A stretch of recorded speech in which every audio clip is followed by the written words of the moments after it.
He's not eating. The words, sharp and laced with impatience, cut through the restaurant's gentle hum. Arthur Sinclair, titan of industry, didn't bother to look up from his phone. Another deal closing in Tokyo. Didn't see the boy's tears, but I did. Double shift, aching feet, another bill overdue. It was just another Tuesday, yet something twisted in my gut. This cold, hard man, this lonely boy. They had no idea who I was, what I was capable of. They saw a waitress, another face in the crowd. What they couldn't possibly know, that my silence would be their undoing. And it all starts with a single, unexpected act of compassion. He's not eating. The words, sharp and laced with impatience, cut through the restaurant's gentle hum. Arthur Sinclair, titan of industry, didn't bother to look up from his phone. Another deal closing in Tokyo. Didn't see the boy's tears, but I did. Double shift, aching feet, another bill overdue. It was just another Tuesday. Yet something twisted in my gut. This cold, hard man, this lonely boy. They had no idea who I was, what I was capable of. They saw a waitress, another face in the crowd. What they couldn't possibly know, that my silence would be their undoing. And it all starts with a single, unexpected act of compassion. The name Arthur Sinclair echoed through New York City's canyons of steel and glass. It clung to the dizzying heights of his skyscrapers, whispered reverently in hushed Wall Street boardrooms, and splashed across society pages in bold, unforgiving print. Sinclair Global Enterprises.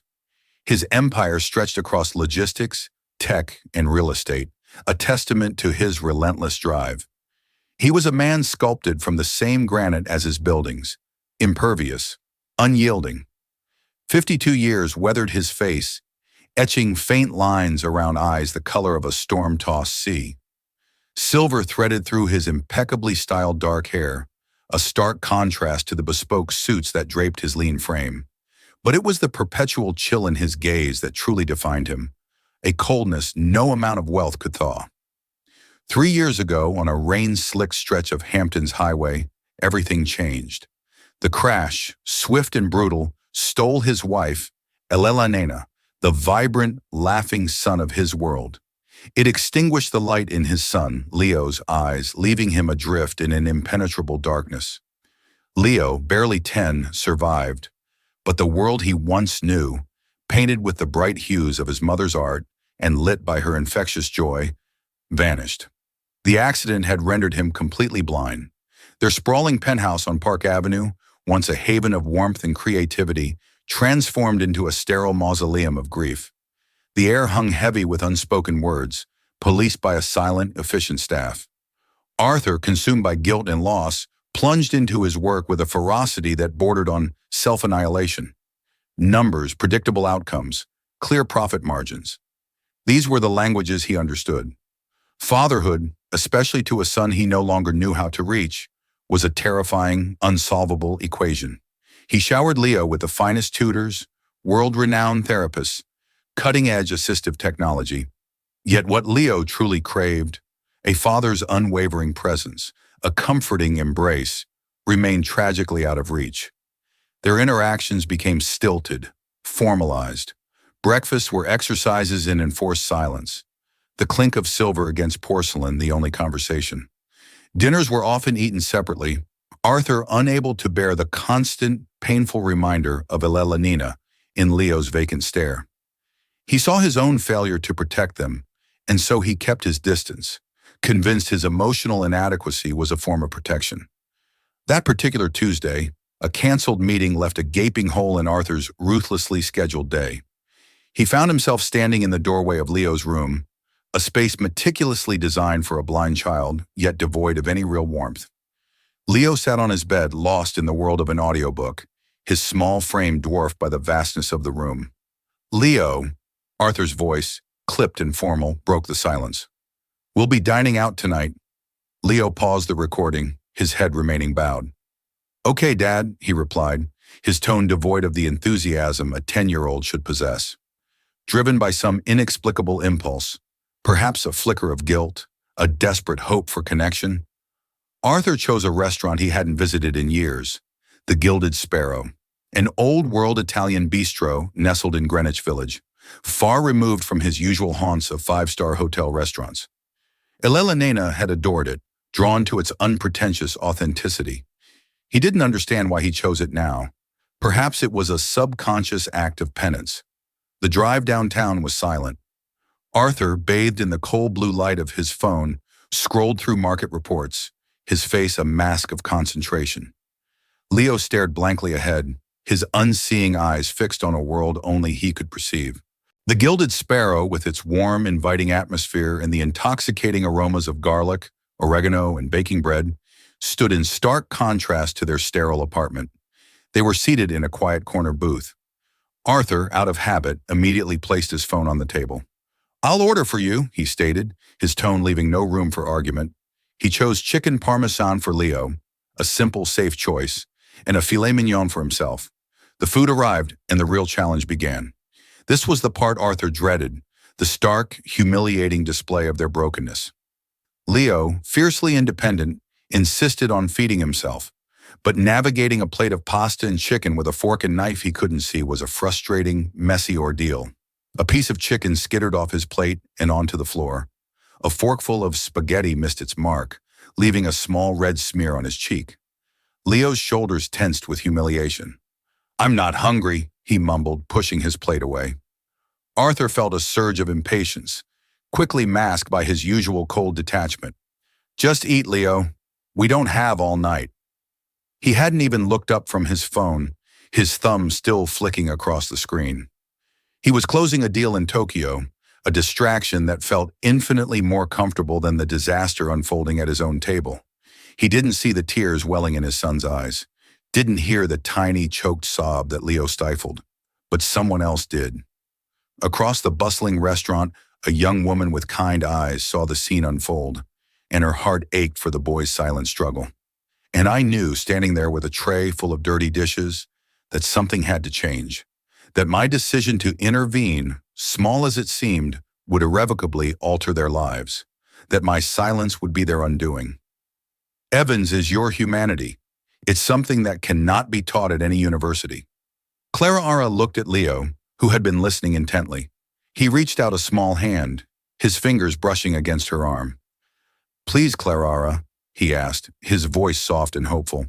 Her defenses crumbled. She looked back at the number on the paper, a figure that represented freedom. Then she looked at the hopeful face of a lonely little boy. The money was life-changing, but it was his plea that sealed the deal. How could she say no? But she was no fool. This world of unimaginable wealth was foreign and dangerous. On a trial basis, she heard herself say the words sounding more confident than she felt. 1 month to see if it's a good fit for all of us. Arthur Sinclair leaned back, a flicker of something that might have been respect in his eyes. He had expected her to be overwhelmed, to gush with gratitude. Instead, she was negotiating. 1 month, he agreed with a crisp nod. "You'll start on Monday. My driver will pick you up. My assistant will be in touch with a contract and the necessary paperwork." The meeting was over. He stood and Leo stood with him. As they were about to leave, Clara spoke one last time. "Mr. Sinclair," he turned. "There's one condition," she said, her gaze firm. "When I'm with Leo, you can't be on your phone." For the second time in their acquaintance, Arthur Sinclair was rendered speechless. He simply stared at her, then gave a single sharp nod of assent before turning and guiding his son out of the restaurant. Clara remained in the booth, the piece of paper clutched in her hand. The cacophony of the restaurant faded into a dull roar. Her life had just taken a turn so sharp and unexpected, she felt a profound sense of vertigo.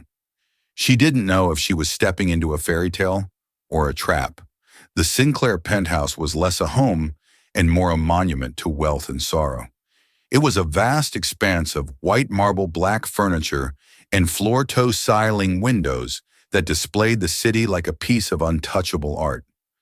The air was still and cool, carrying the faint sterile scent of lemon polish. It was beautiful, impeccable, and completely devoid of life. On her first day, Clara felt like an intruder, her worn-out canvas tote bag, a glaring anomaly in the pristine environment. Leo met her at the door, guided by the housekeeper, a stern-faced woman named Mrs. Gable, who looked at Clara with thinly veiled suspicion. Clara. Leo's voice echoed in the cavernous foyer. He was smiling, a rare and precious sight. Hey, Leo. Clara smiled back, forcing a warmth she didn't feel in the cold space. Ready for our first adventure. Where are we going? He asked, his excitement palpable.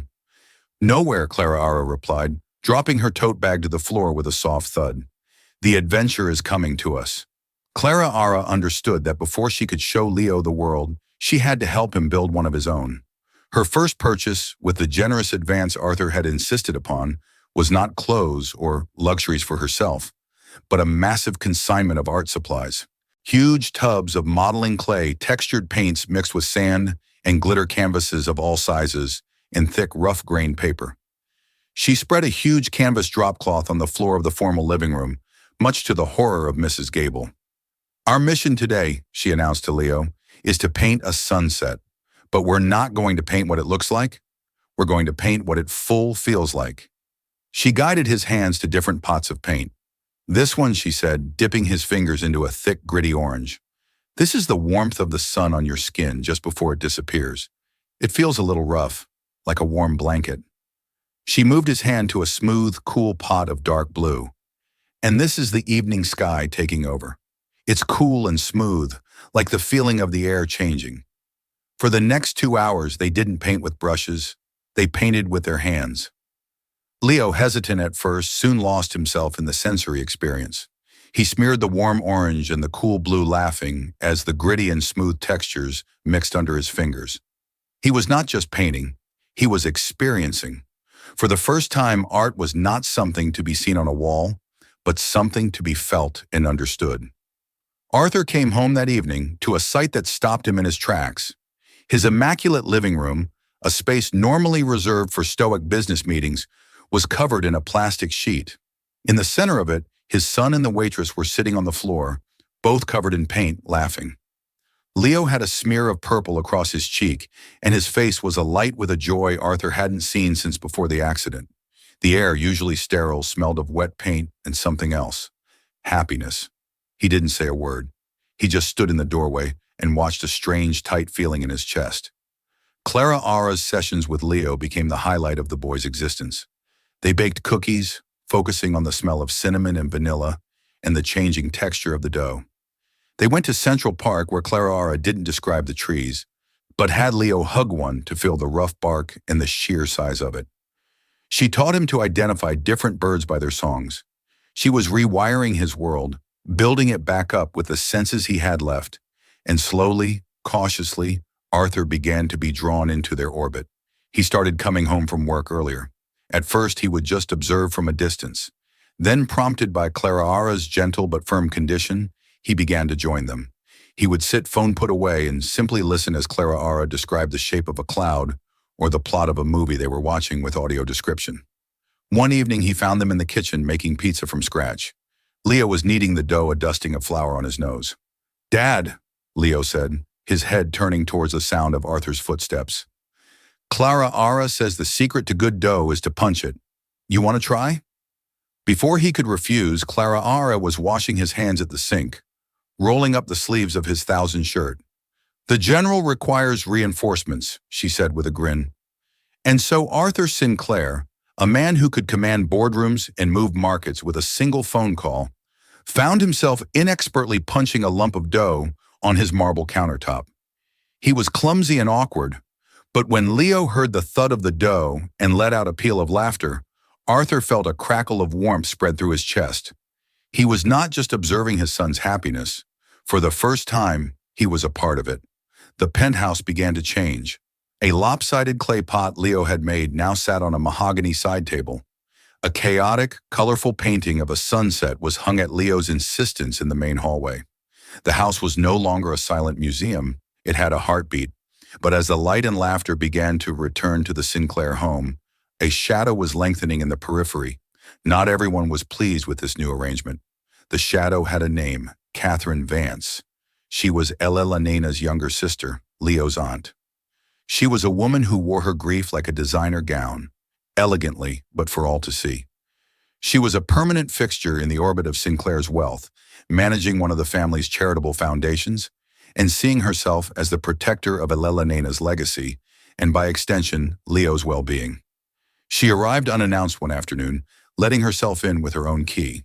She found Clara and Leo in the music room, Clara teaching him the basic chords on Elena's old grand piano. Catherine stopped dead, her perfectly made-up face hardening into a mask of disapproval. "And who might you be?" she asked, her voice dripping with ice. "This is Clara, Aunt Catherine," Leo said, his hand still on the keys. "She's my friend." Catherine's eyes swept over Clara, taking in her simple jeans and t-shirt. She saw not a friend, but a threat, a common, unremarkable girl who had somehow managed to infiltrate this fortress of wealth and grief. "I see," Catherine said, her smile not reaching her eyes. Arthur failed to mention he had hired new staff. The word was an insult. From that moment on, Catherine saw Clara as a usurper, a gold digger preying on a grieving man and a vulnerable child. She was convinced Clara was manipulating her way into the family, trying to replace the irreplaceable Elena. And Catherine Vance would do anything to protect her sister's memory and her own position within the family. She began to watch, to listen, to search for a weakness, a crack in Clara's armor. She was determined to expose the girl for the fraud she was certain she was, and destroy her. Catherine Vance was a master of the subtle attack. Her weapons were not raised voices and overt accusations, but poisoned whispers, manufactured concerns, and carefully planted seeds of doubt. She began by calling Arthur, her voice laced with feigned worry. "Arthur, darling, I'm just a little concerned. This Clara girl, we know nothing about her. A waitress in charge of my nephew, Elena, would be so worried. Have you done a background check? I'd hate for Leo to get attached to someone unsuitable." Arthur, who had indeed done the most thorough background check imaginable, brushed her off. "Clara is perfectly suitable. Catherine Leo is thriving." His dismissal only fueled her resolve. If a direct approach wouldn't work, she would resort to sabotage. Catherine knew Arthur's deepest wound was his guilt over Elena's death. It was a vulnerability she could exploit. She started her campaign by finding things. A bill for an art supply store left on a table. "My goodness, Arthur, is this what she's spending your money on? It seems rather extravagant." A conversation she overheard where Clara was on the phone with her brother Sam, promising him she'd help with his tuition. She relayed this to Arthur as it sounds like she has a great deal of financial pressure. People in those situations can sometimes be desperate. Clara was oblivious to the web being spun around her. Her world was consumed by Leo. She was celebrating his victories the first time he successfully navigated the apartment by himself. The day he finished reading his first book in Braille, the afternoon he composed a simple, beautiful melody on the piano. She was also growing more comfortable around Arthur. The stilted formality had melted away, replaced by a quiet, easy camaraderie. They would often talk after Leo was in bed, sharing stories about their lives. He learned about her dream of being an artist, and she saw glimpses of the man he was before grief had hollowed him out. The centerpiece of Catherine's plan involved something precious, one of Elena's favorite sapphire earrings. It wasn't the most valuable piece of jewelry Elena owned, but it was deeply sentimental. Arthur had given it to her on their first anniversary.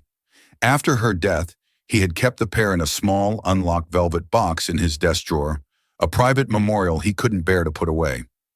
Catherine, during one of her frequent unannounced visits, expertly palmed one of the earrings. A few days later, she orchestrated her final dramatic scene. She arrived at the penthouse in the late afternoon, her face a mask of distress. Arthur had just gotten home and was in his office. Clara and Leo were in the living room, building a city out of Lego. "Arthur!" Catherine's voice was sharp with panic as she burst into his office. "Arthur, it's gone." "What's gone, Catherine?" he asked, looking up from his paperwork, annoyed. "Elena's sapphire earring. The one you gave her." I just wanted to look at it, to feel close to her, and there's only one in the box." Her performance was flawless. Tears welled in her eyes. "Someone must have taken it."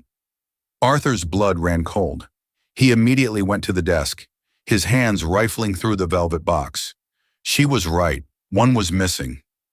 "It must have been one of the cleaning staff," he said, his mind racing.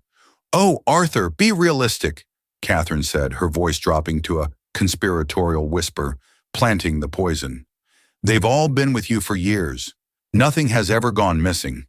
What's the only thing that's changed in this house in the last month? She didn't have to say the name.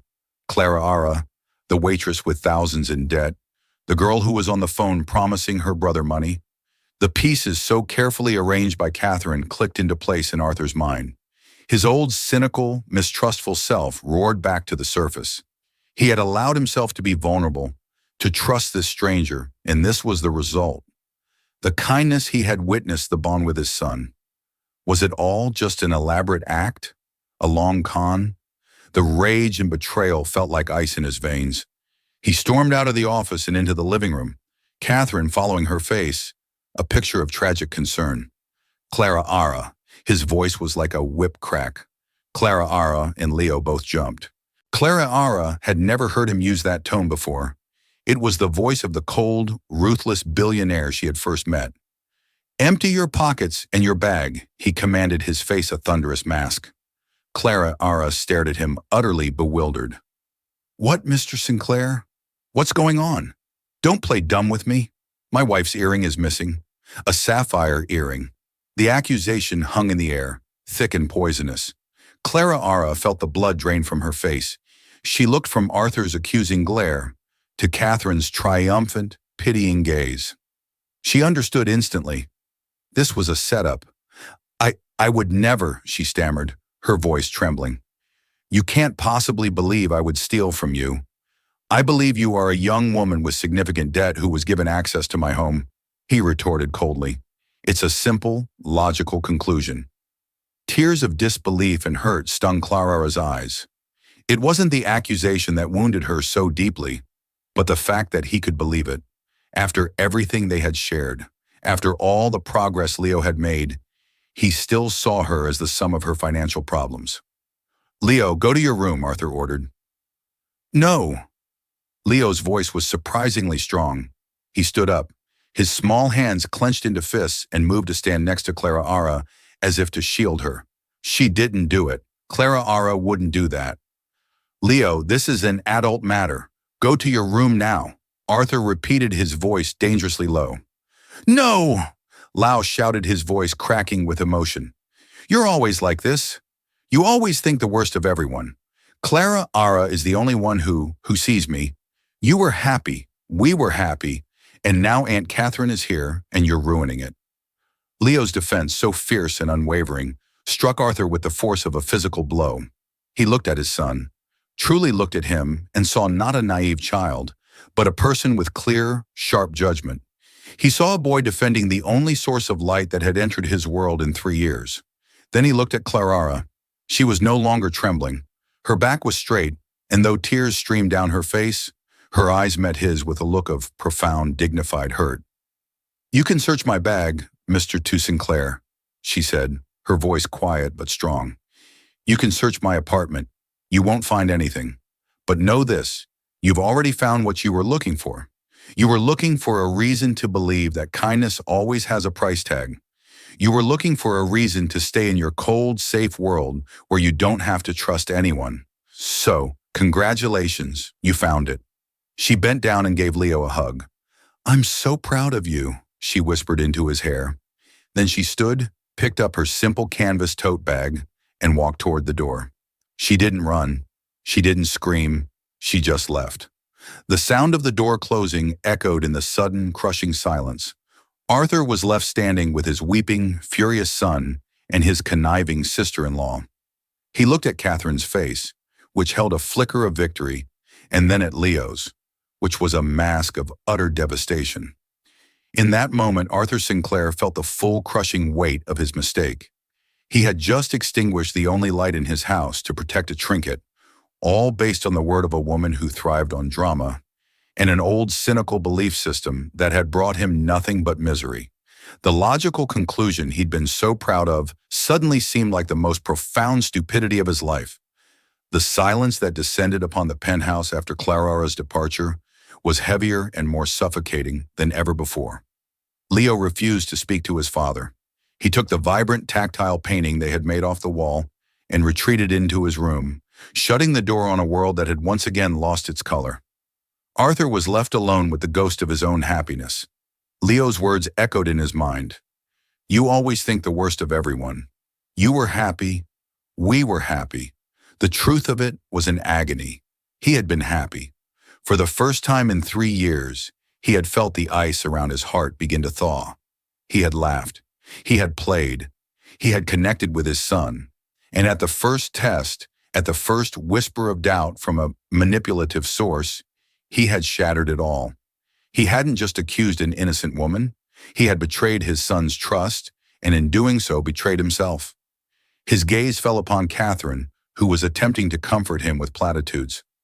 You did the right thing, Arthur. You have to be careful. Suddenly his grief-fogged mind cleared, and he saw her with horrifying clarity. He saw the petty jealousies, the constant need to be the center of his grieving world, the way she had always subtly undermined Elena's confidence. He looked at her, and a cold, precise anger, the kind he usually reserved for the boardroom, took hold. Get out, he said, his voice quiet and deadly. Catherine was taken aback. What, Arthur? I was only trying to help. I know exactly what you were trying to do. He cut her off, his eyes like chips of ice. You saw this family healing, and you couldn't stand it. You saw a light in this house that wasn't a reflection of you or your sister. So you tried to snuff it out. Get out of my home, Catherine, and don't come back. He walked to his desk and pulled out his phone. He didn't call the police. He called Marcus Harrison. I need you to find something, Marcus. Urgently, a single sapphire earring. Check every pawn shop, every high-end reseller within a 50-mile radius, and run a full financial workup on Catherine Vance. I want to know where every single dollar she has comes from and where it goes. The results came back in less than 24 hours. Harrison, ever efficient, had found the earring. It hadn't been pawned. It had been discovered by Catherine tucked away in a coat pocket with a dramatic, tearful phone call to one of her society friends. A call Harrison's operative had overheard. The financial report was even more damning. The charitable foundation she managed was a CIU, with administrative fees and consulting expenses, funneling a significant amount of money directly into her accounts to fund a lifestyle far beyond her official means. She had been stealing from him in a far more profound way than taking a piece of jewelry for years. The earring was just a desperate gambit to remove Clara, whom she correctly identified as a threat to her influence and her secret income stream. Armed with the truth, Arthur felt no triumph, only a deep, hollow shame. He had allowed his own cynicism, expertly manipulated by Catherine, to destroy something beautiful. Now he had to try and rebuild it. He didn't send a driver or an assistant. He drove himself to Bushwick to the 4th-floor walk uplisted in Harrison's file. He climbed the creaking stairs, the air smelling of dust and old cooking oil, a world away from his climate-controlled penthouse. He knocked on her door, his heart pounding like it was his first-ever business pitch. Clara opened it. Her eyes were red-rimmed but clear. She wasn't surprised to see him. She just looked tired. Mr. Sinclair, she said, her voice flat. Clara, he began, his own voice sounding foreign and strained. There are no words to properly express how sorry I am. I was wrong. I was a fool. I know you didn't take the earring. I know what Catherine did. I let my worst instincts, my oldest fears, override everything I've seen and learned from you over this past month. He held out a small velvet box. This belongs to you, he said. Inside wasn't the earring, but a set of keys. It's a studio space in Dumbo overlooking the river. The lease is paid for 5 years. There's also an endowment, the Sarah Evans Grant, set up at RISD. It will provide a full scholarship each year to a student who had to leave for family reasons. The first recipient is you whenever you're ready to go back. Your brother's education is also taken care of completely. Clara stared at the keys, her eyes welling up with tears. This was everything she had ever dreamed of, everything she had sacrificed. This is not a payment for what I did to you, Arthur said quickly, seeing the hesitation in her face. There is no price for that. This is me trying to restore something that should never have been taken from you in the first place. It's an apology, the only one I know how to make. And Leo, she asked, her voice thick with emotion. How is he? He's broken. Arthur admitted the words costing him dearly. and I'm the one who broke him. He needs you, Clara Ara. I know I have no right to ask, but I need you too. You didn't just teach my son how to navigate a plate of food. You taught me how to be a father again. You brought our family back to life. Please come back. Not as an employee, as a part of our lives. Clara Ara looked past him down the dingy hallway and saw the life of struggle she was so accustomed to. Then she looked at the keys in her hand, a future she never thought possible. But more powerfully, she thought of Leo alone in his silent, dark room. A small smile touched her lips. I have one condition, Arthur. He held his breath. Anything. The three of us. We're going to repaint that sunset picture, and this time you're not allowed to use brushes either. A wave of relief so profound it almost buckled his knees washed over Arthur Sinclair. He nodded a genuine, unforced smile, reaching his eyes for the first time in years. It's a deal. The Sinclair penthouse was never the same again.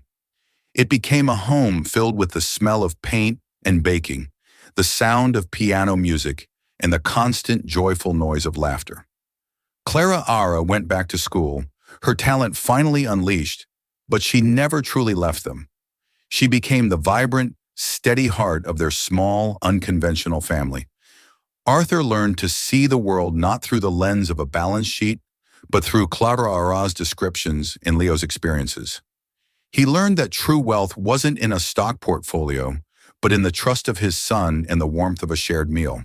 Together, the three of them, the billionaire who had everything, the boy who saw with his heart, and the waitress who gave all she had, created a new masterpiece, a life richer and more beautiful than any of them could have ever imagined alone. The story of Arthur, Leo, and Clara Ara reminds us that the most valuable things in life are never for sale. It shows us that beneath the surface of titles and bank accounts, we are all just people searching for connection, for healing, and for a second chance. A single act of kindness offered without expectation of reward truly did change three lives forever, proving that empathy is the one currency that can bridge any divide. It challenges us to look closer at the people around us, to see the person behind the uniform or the job title, and to never underestimate the power we have to bring light into someone's darkness. If this story touched your heart and reminded you of the good in the world, please take a moment to click that like button. Share it with someone who might need a little hope today. And don't forget to subscribe to our channel for more real-life stories that inspire and uplift. What was your favorite moment in the story? Let us know in the comments below.